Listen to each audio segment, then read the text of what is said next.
હરી સાહેબ, આપણા ગુજરાતના ગૌરવ જ્ઞાનપીઠ પુરસ્કાર વિજેતા માનનીય શ્રી રઘુવીર ચૌધરીજી, માનનીય શ્રી અંબુભાઈ પટેલ, સ્ટેજ ઉપર ઉપસ્થિત મહાનુભાવ અને આ કાર્યક્રમના પ્રેરણા સ્ત્રોત માધવભાઈ અને મારા પ્રિય મિત્તલબેન, ઉપસ્થિત મહાનુભાવ ભાઈઓ બહેનો. હવે મિત્તલબેન મારી બાબતમાં થોડું ઘણું કીધું. હવે હું આપને કહું કે મિત્તલબેનને મારી મુલાકાત બહુ અચાનક સંયોગવશ થઈ. મારી પોસ્ટિંગ થઈ એક પોલીસ વિભાગમાં ખાતા છે, SC/ST વિભાગ કહેવાય છે, અનુસૂચિત જાત જનજાત વિભાગ કહેવાય છે, એમાં હું મારી પોસ્ટિંગ હતી.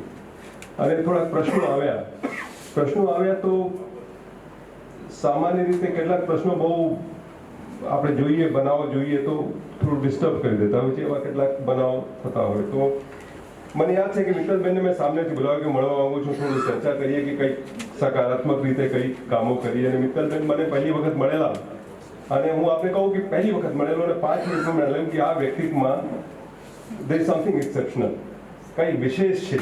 એમાં જે એનર્જી દેખાઈ મને, જે લાગણી દેખાઈ અને જે એક ઉત્સાહ દેખાયું મને કમ્યુનિટી માટે, એ મને લાગ્યું કે કંઈક જુદું છે, કંઈ અનૂઠો છે. It is rare. આ સામાન્ય રીતે દેખાતા નથી. કેટલાક NGO સાથે સંપર્ક થાય છે, કેટલાક સોશિયલ વર્કર સાથે સંપર્ક થાય છે, બધું થાય છે, રાજકારણીઓ સાથે સંપર્ક થાય છે, અધિકારીઓ સાથે સંપર્ક થાય છે, પણ આમાં કંઈક જુદું મને લાગ્યું. અને ત્યારથી આમ બહુ વ્યક્તિગત રીતે બહુ મળતા નથી અમે, પણ હું ધારો ક્યારેક દિલ્હી ગયેલા હું, મદ્રાસ ગયેલા હું, ગુજરાતમાં હું, ક્યાં કોઈ રાતે 12 વાગે હું મારું ફોન પર જોઉં કે મિત્તલબેનનું કંઈક મેલ આવ્યું છે અથવા ફેસબુક પર કંઈ મેસેજ આવ્યું છે, તો હું જરૂરથી એને વાંચું. અને એટલા માટે મને લાગ્યું કે એમાં કંઈક ને કંઈક જરૂરી વસ્તુ હશે. એટલે મિત્તલબેન મને મેસેજ કર્યું છે. મેલ હોય તો વાંચી લઉં, ફેસબુક પર મેસેજ હોય, ઇનબોક્સમાં વાંચી લઉં, અને પછી જે પણ કરવું હોય હું જ્યારે જેટલું શક્ય હોય એટલું હું કરું છું. હવે આ જે પ્રશ્ન છે અને મિત્તલબેન બહુ સારી રીતે અને કેટલીક બહુ વેદનાઓ જે છે સમાજની એ રજૂ કરી કે હું ડફેર છું અને મને સરકારના જે લાભો જો મદદ જોઈતી હોય તો મને ડફેર લખવું પડે, પણ સમાજના અન્યાયથી બચવું હોય તો ડફેર ના લખી શકું. આ જે આઈડેન્ટિટી ઓળખની ક્રાઇસિસ છે અત્યારે આપણે છીએ. હું રાજકોટ છું તો બતાવીએ છીએ સમાજમાં, 10ને બતાવીએ છીએ. હું એક સ્ટાઇલમાં કરી લઈએ, કપડાં એક સ્ટાઇલમાં કરી લઈએ, જૂતા પેલું આ પ્રકારનો કરી લઈએ, હા ને. તો આપણી આઈડેન્ટિટી ઓળખ બતાવવા માટે અમે વધારે પડતું આગળ કરીએ છીએ. કેટલા લોકો પેલા એક મોટા મોટા સમાજ, બ્રહ્મ સમાજ બનાવી લેતા હોય છે, રાજપૂત સમાજ બનાવી લેતા હોય છે, પટેલ સમાજ બનાવી લેતા હોય છે. એ લોકો પોતાની ઓળખમાં ગૌરવ લઈ શકે છે. અને આ વેદના છે કે પોતાની ઓળખ બતાવીએ કે ના બતાવીએ, એ સંઘર્ષમાં જિંદગી પસાર થઈ જાય છે. એ અત્યંત પીડાની વાત છે. અને હું આપને કહું કે આ જે પીડા છે એ બી તો છે જ, પણ અવારનવાર સાંભળતા હશો. એક દાખલો મિત્તલબેન આપ્યું કે કીધું કે મને તો પાકિસ્તાન નાખી દીધા હોત તો એના કરતા સારું. આ પીડા બહુ ગંભીર પીડા છે. અને સમાજમાં આ જે માનસિકતા છે એમની સાથે તો છે, બીજા લોકો પણ સાથે ક્યાંક ક્યાંક દેખાય છે. અને એક જ માનસિકતા છે. હું તમને કહું છું કે આજે હું શું કહેવા માંગુ છું કે આ જે માનસિકતા છે કે સમાજને સીમમાં, દૂર, ગામની બહાર રાખીએ, દલિતોને ગામના મુખ્ય મહોલ્લામાં જગ્યા ના આપીએ, ગામના કિનારે છેવાડે આપીએ. આ સેટેલાઇટ અને વસ્ત્રાપુર વિસ્તારમાં દલિતો કે મુસ્લિમો મકાનો નામે લઈ શકતા હોય, આ બધી એક જ વસ્તુ છે.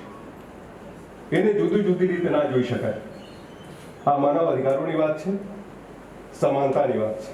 અને આ સમાનતાનું જે હનન છે, જેના ઉપર આઘાત છે, જેના ઉપર આક્રમણ છે, એ જુદી જુદી પરિસ્થિતિઓમાં જુદી જુદી રીતે દેખાય છે.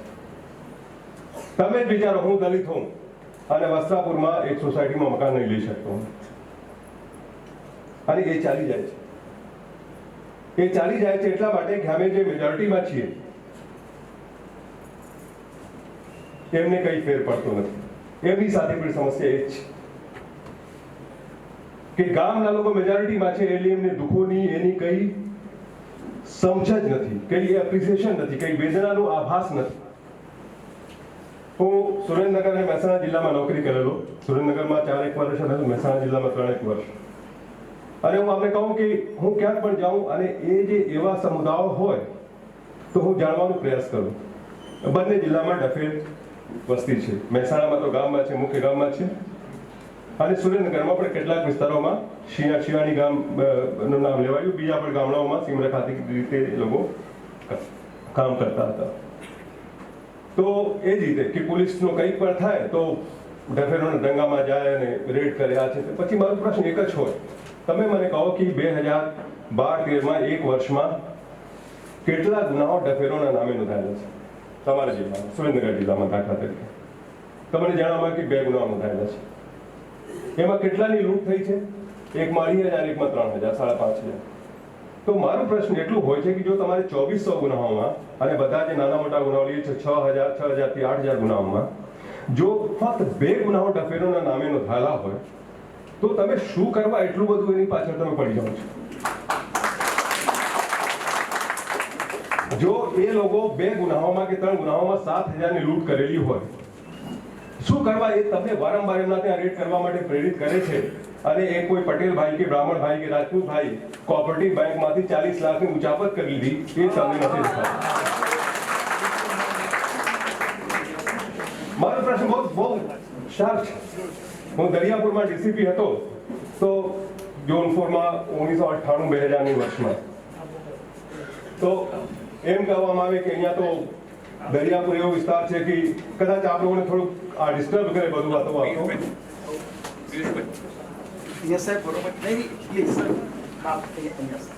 તો એમ કહેવામાં કે અહીંયા તો શું છે કે અહીંયા તો પાકિસ્તાન છે, અહીંયા તો તુર્કિસ્તાન છે, અહીંયા તો આ છે તે છે. મેં કીધું તમે ગુનાઓનું પ્રમાણ કાઢો, કોણે કેટલા ગુના કર્યા છે. તો હું માનું કે જે લોકો વધારે ગુના કરેલા હોય વધારે ગુનેગાર છે, જે લોકો ઓછા ગુના કરેલા હોય ઓછા ગુનેગાર છે. અને જો તમે આંકડા કાઢો તો ખ્યાલ આવે કે આ બધી જે છે ને, આ બધી જે માન્યતાઓ છે એ ફક્ત પૂર્વાગ્રહ ઉપર આધારિત છે. એમાં કોઈ તથ્ય નથી હોતો. અને એટલા માટે જ્યારે મિત્તલબેનને મારો સંપર્ક થયો તો મારે એક જ હોય છે, જ્યાર સુધી તમે જુદા રાખશો, જ્યાર સુધી દલિત જુદા રહે કે મુસ્લિમ જુદા રહે કે ડફેરભાઈ જુદા રહે, ત્યાં સુધી પ્રોબ્લેમ રહેવાની છે. જ્યાં સુધી ભેગા રહેવાનું ના ચાલુ કરો ત્યાં સુધી તમને ખબર નહીં પડે કે એ લોકો માનવ છે. ત્યાં સુધી તમે એને ક્રિમિનલ અપરાધીની તરીકે જોશો કે રાષ્ટ્ર વિરોધી તરીકે જોશો કે પછાતની રીતે જોશો, તો તમારી સાથે રહેશે તો તમને ખ્યાલ આવશે. એક ડીજીપી ઓફિસમાં એક મીટિંગ ચાલતી હતી અને હું નવા વિષય જોતો હતો. તો એક જનજાતિ વિકાસ વિભાગમાં લાંબા સમય નોકરી કરી ગયેલા એક અધિકારી હતા. એ પણ આવેલા હતા કે વાતો ચાલતી હતી. એ અધિકારી કહે કે આ લોકોને ડફેર લોકોને તો મેઇન સ્ટ્રીમમાં લાવવાનું છે. મેં તુરંત જ કીધું કે આ તમે માનસિકતા બદલો. એ લોકોને મેઇન સ્ટ્રીમમાં નથી લાવવાની જરૂર, તમારી માનસિકતા બદલવાની જરૂર છે. તમે એ ભૂલી જાઓ કે એ લોકો ઉપર તમે એહસાન કરો છો કે સરકાર એહસાન કરે છે. એ લોકોને એક બરાબરીનો અધિકાર, માનવતાનો અધિકાર, હ્યુમન રાઇટ્સ સાચવવાનું આપણી સમાજની જવાબદારી છે. આપણે બંધારણના આર્ટિકલ 14માં બધા માટે બરાબરીની વાત કરી છે. જ્યારે આધાર કાર્ડ માટે કે રેશન કાર્ડ માટે કે પેલું વોટર કાર્ડ માટે એ લોકો સંઘર્ષ કરતા હોય, આપણને શરમ આવવી જોઈએ કે એક વ્યક્તિને આ બધી વસ્તુઓ માટે શું કરવા સંઘર્ષ કરવો પડે છે. કેમ અમને ખબર નથી કે લોકો સીમરેખા છે? કેમ અમને ખબર નથી કે લોકો ફરતા હોય છે? કેમ અમને ખબર નથી કે કાયમી સરનામું નથી? બધાને ખબર છે. અથવા તો કાયમી સરનામું આપો એમને, અથવા તો આવી ફાલતુ જરૂરિયાત એમની સામે તમે પ્રસ્તુત ના કરો. મને બહુ આનંદ થયો, મિત્તલબેને મને અહીંયા બોલાવ્યા છે અને બધા આપણે થોડી વાત કરવાની તક મળી. સમાજમાં આપણે સોચમાં બદલાવની જરૂર છે. બધાને બરાબરીથી જોવું છે. દલિત હોય, મુસ્લિમ હોય, મહિલા હોય, ડફેર હોય, યાદવ હોય, રબારી હોય. અને બીજી એક વસ્તુ જે છે એમનું અસ્તિત્વ હોવું જોઈએ. વચ્ચે આ વિડીયો ચાલતા હતા, પ્રેઝન્ટેશન ચાલતા હતા, એમાં એક નૃત્ય મેં જોયું, બહુ આકર્ષક નૃત્ય હતું. શું થાય છે કે આવી જે નાની કમ્યુનિટી છે, એ લોકોની જે કલા છે, એ લોકોનું જીવન છે, અમે એમને નકારી દઈએ છીએ. આજે આપણે પૂછો કે ગુજરાત એટલે શું, ગુજરાતી એટલે શું? ગુજરાત એટલે વિકાસ અને ગુજરાતી એટલે વ્યવસાય, એવું થાય છે ને. ગુજરાતનું વર્ણન છે બિઝનેસથી છે, કંઈ ખોટું નથી, મને એનાથી કંઈ વાંધો નથી. પણ મારું શું કહેવાનું કે જો 15% લોકો વ્યવસાયી હોય અને ગુજરાતનું વર્ણન નિશ્ચિત કરતા હોય, તય કરતા હોય, તો 45% કે 50% ખેડૂત કે 10% મચ્છીમાર કે 15% ટ્રાઇબલ્સ કેમ ન કરે? જ્યારે આપણે ગુજરાતની વાત કરીએ તો આપણે એમ કહીએ કે અહીંયા ટ્રાઇબલ છે, દલિત છે, મહિલાઓ છે, ડફેર છે, પછાત છે, બધા છે.